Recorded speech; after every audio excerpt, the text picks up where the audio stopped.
My name is Haitham. I am the head analyst for the League of Legends LCS team, and I also do a lot of the building and structure of the analytics team as well, like the LCS analytics tool with help from Sahel and Joshua from SAP themselves.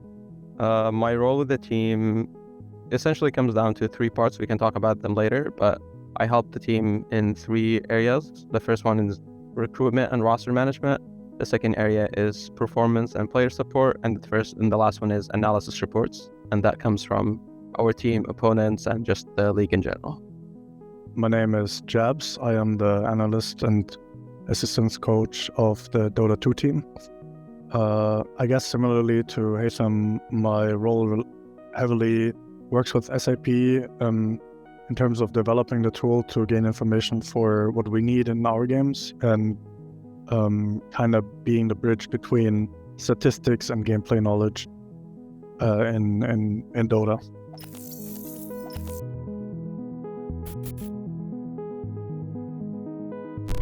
At the start, it was a passion for sports, and I wanted to be a soccer analyst.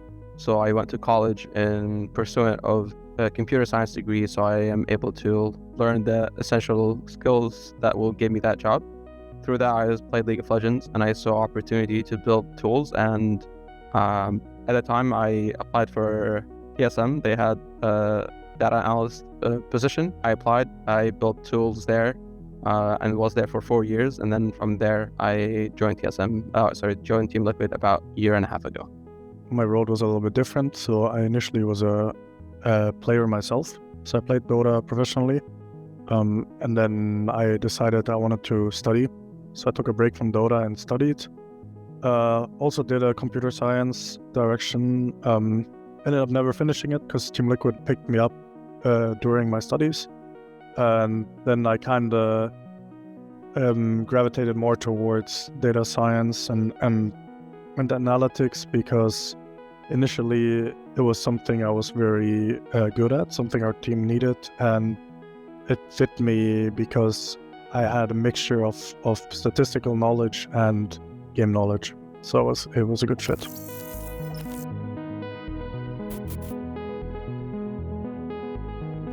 I mean, for me, when you compete at the highest level, when everyone is essentially equal, you have to find small margins that you give an edge for your team through it.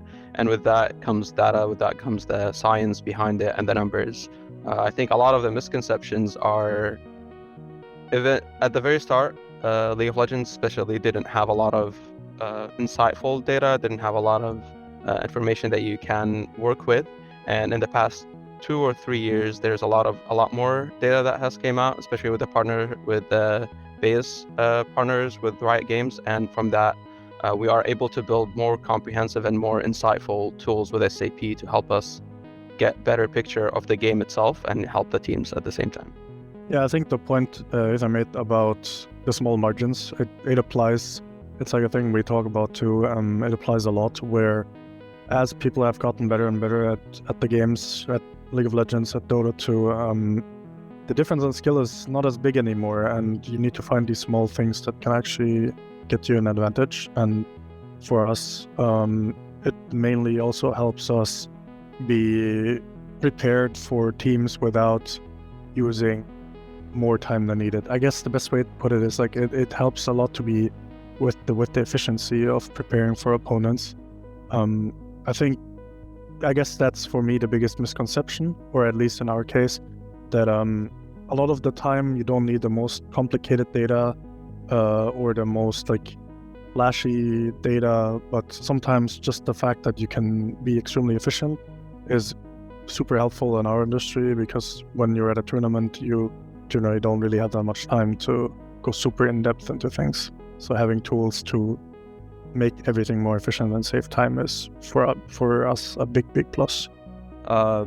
Maybe some of the misconception that the fans might receive is because a lot of the data that is easy for the fan to look at, it's made for them. It's made to make them understand and enjoy that type of analysis, but that is not necessarily what we use with the teams. we go more in depth. We go with more, as Jabbz said, like more efficient and more insightful for our players and teams.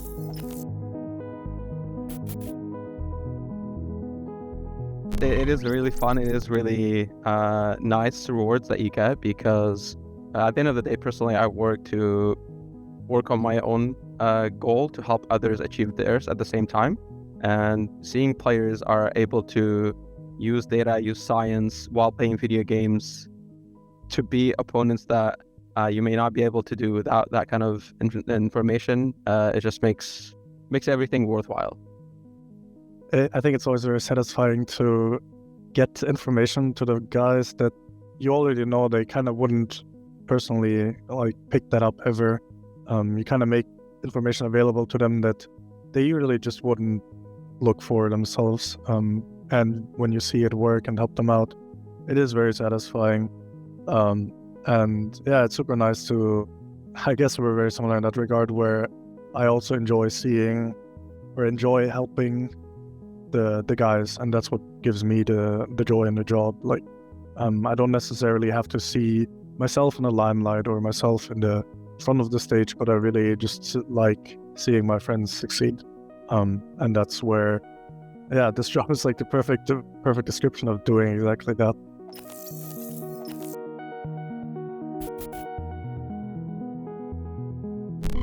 I might go a bit long on this one, because I'm just gonna pretty much break down what do I do with the team and where that tool comes in and how that makes sense.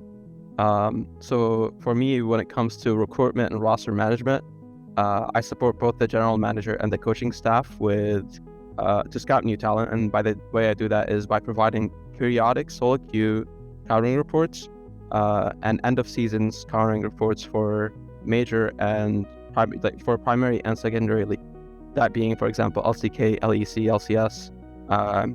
And when it comes to the academy teams of these regions at the same time, we just track the players that are in the scene in general, and then we just see their improvement based off of the metrics that we have set in our tools. And then we just, at the end of the season, we can provide short lists or provide information to the GM and the coach to make decision on what players they could pick up.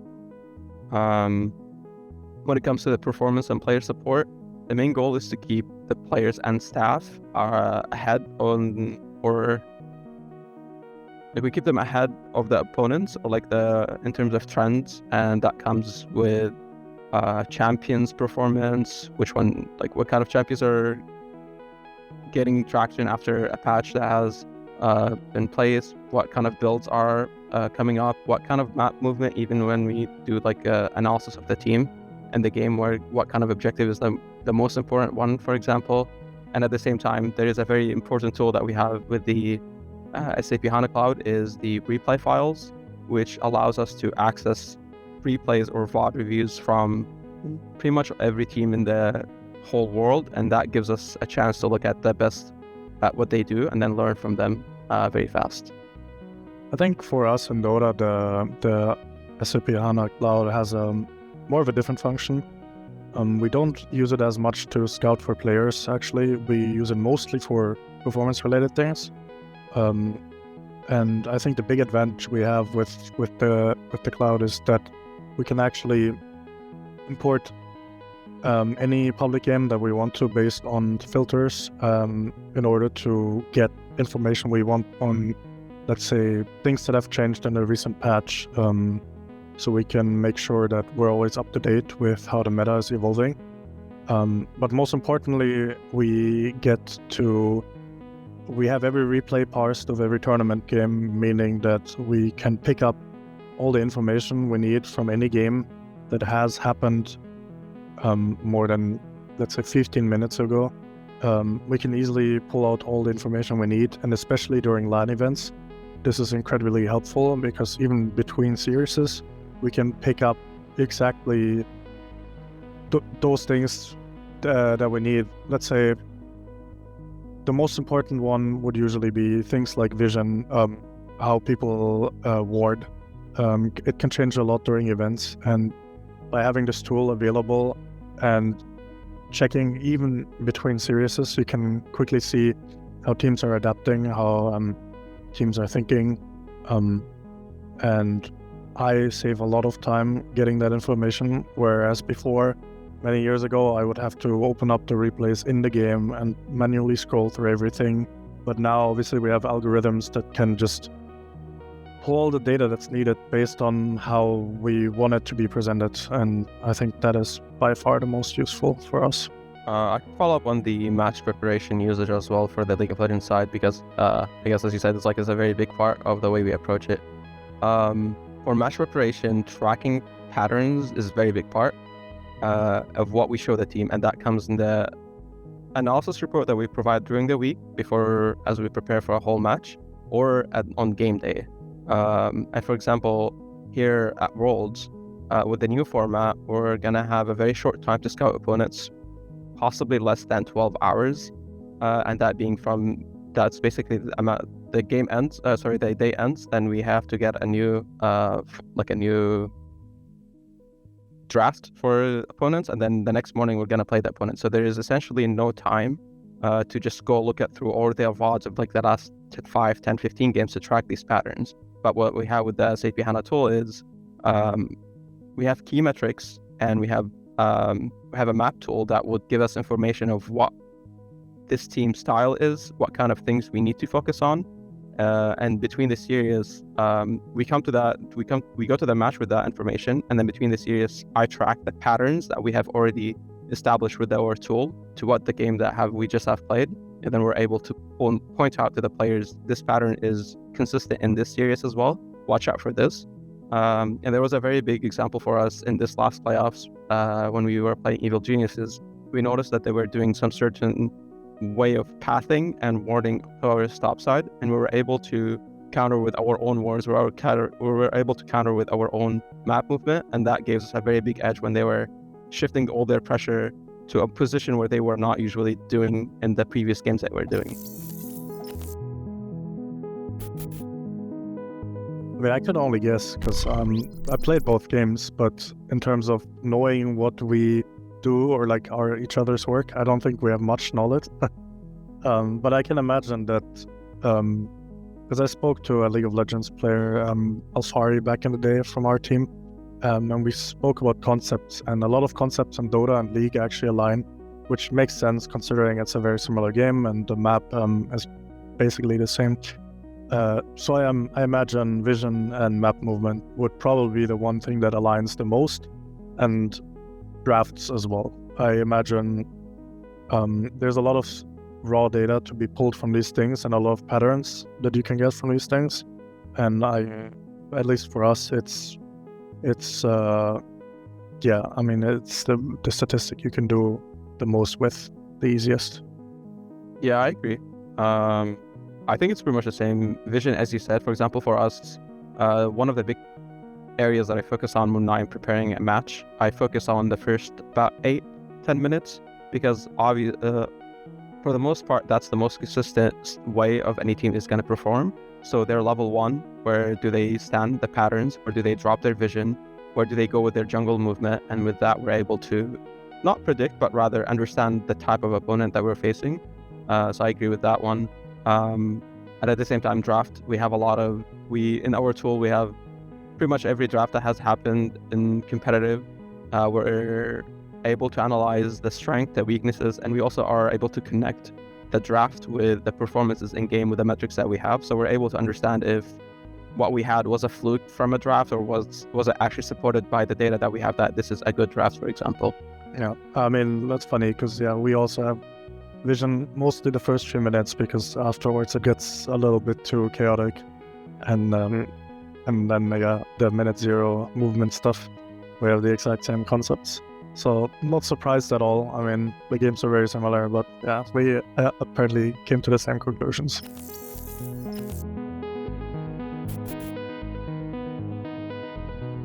For us, the SAP HANA Cloud the analytical tools are very essential in all of this, because from building and maintaining such large databases with a lot of information, we get, as even Jabbz said, you can get information from almost all tournaments across the world, and even we're able to access the solo queue information from all across the world.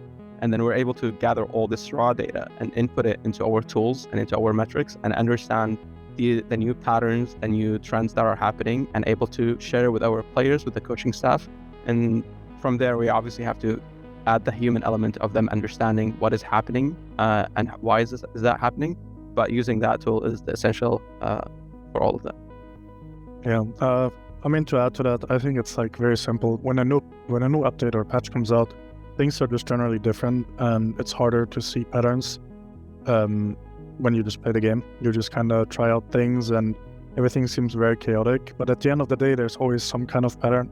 So if you take all the statistics and look at them from a little further away, you will see that, yeah, there are some new things, and then you can pick up those new things and bring them to your players, and they can try them out and see if they like it, see if they think it's actually good. And it's kind of like a support where it doesn't necessarily tell you, okay, this is the best thing and it will 100% be super good, but it's more like it will give you suggestions and ideas that you can then try out, and where players can also judge themselves if they believe in it or not, and you'll save a lot of time, and you kind of just, things don't really slip through the cracks like that because you kind of just keep up with what's changing.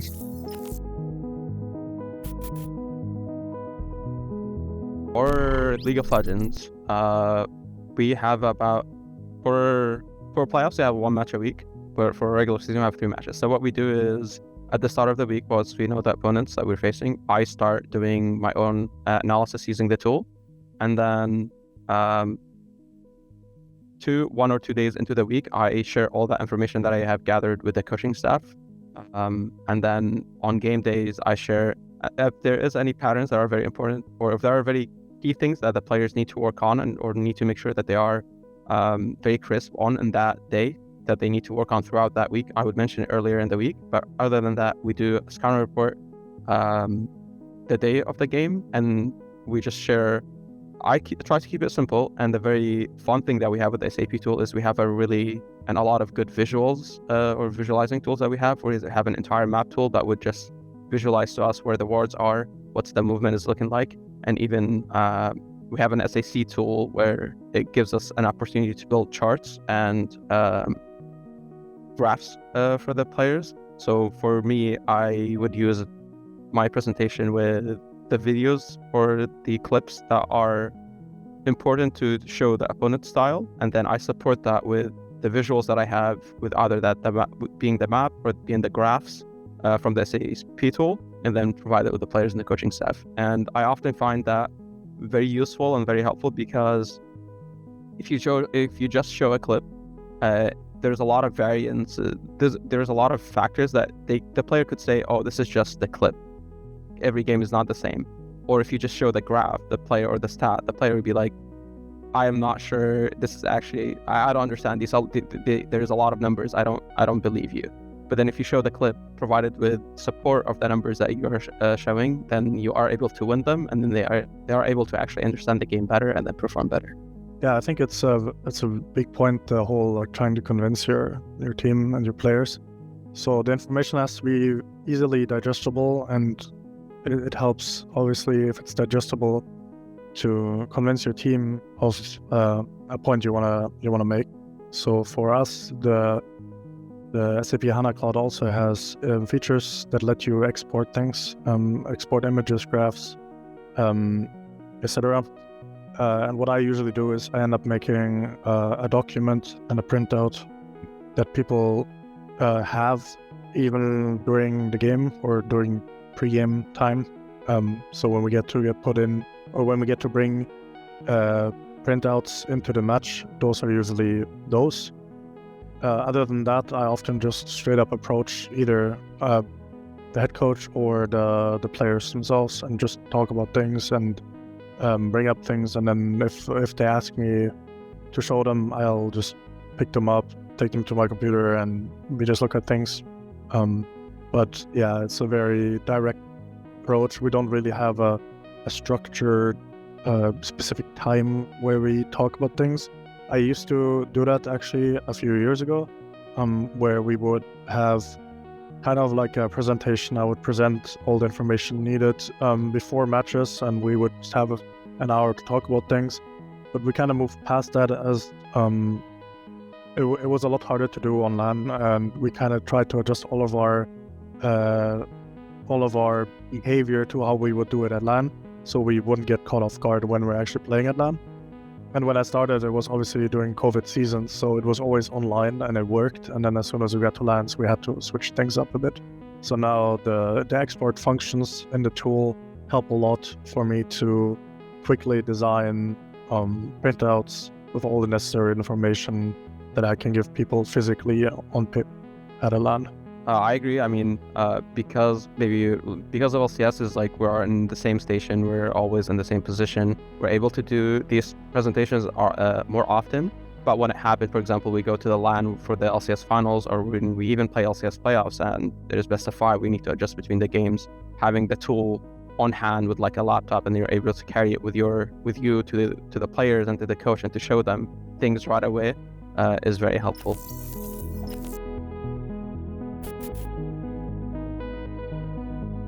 Yeah, honestly, I will keep bringing up the Evil Geniuses example when we played. Evil Geniuses were a team that would usually play around mid lane, and in the series that we played them, they changed that approach to focusing more on top lane. So after the first game, we started noticing the trend. I also, prior to the game, we noticed that they have a higher percentage playing around their top laner than other teams, but the majority, it was dominant from mid lane. So we played them the first game, they were focusing on top lane a lot, and then we tracked their movement, we tracked their patterns.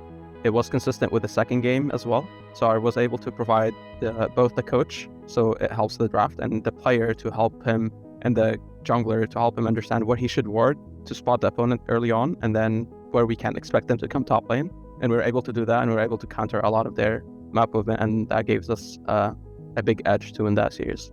Yeah, when I initially thought about it, it's hard, because I think, like we said, it's like small margins, but I do have some examples like this too. I tried to think of one vision related, one draft related, and one gameplay related example. So a similar example to the EG one you just mentioned was 3 years ago, 3 years ago, we played in online tournaments against a relatively new team, and we kind of came to a conclusion where new teams had the big disadvantage of having a specific playstyle compared to more experienced teams. And this one specific new team, I don't really want to name drop out of respect, but they would always play the exact same way. And I ended up finding that out, and we played against them. And then my players told me that it felt like they were playing a literal replay of what I just told them before the match. So that was one example where pattern recognition in terms of map movement really plays a big factor. And then another one would be draft related, where we find patterns in drafts, and if you compare them across one tournament, sometimes you find little tidbits that are useful. And there was this one tournament 3 years ago, it was called ESL 1 Germany, I believe, online tournament, where we figured out midway during the playoffs that a specific combination of heroes was very strong together. We ended up copying that strategy, and kind of rode it all the way through the lower bracket, and we ended up winning the tournament. So that was one example that I always like to think of when I try to think of these like patterns that actually ended up helping or making a big difference. Because usually they will make a difference, but you can't really attribute a whole tournament win to such small margins. But in that case, it was something we still talk about. And then for vision, I think vision is like almost impossible to. You're never gonna have a ward that will change a game entirely. I mean, sure, you can change the game entirely, but it's not gonna be like you can't statistically pull out like, oh, this ward will win you the game. It's gonna be like a player's decision in the game. But for vision, generally, when new updates come out, it's the most useful. We can analyze teams super well with it, and there was, I believe, a game against PSG LGD, a Chinese team, where we ended up figuring out that they always ward the same spot on the map, and then they always try to play that area. and we ended up beating them 2-0 in the group stage, which was super hype because that team, I think it was Singapore Major 2021, that team was extremely dominant, won basically every game, and we were one of the few teams that ended up beating them. Later on, we obviously didn't beat them in the playoffs, but it was still nice to be one of the only teams to have beaten them. And I think that vision advantage definitely helped.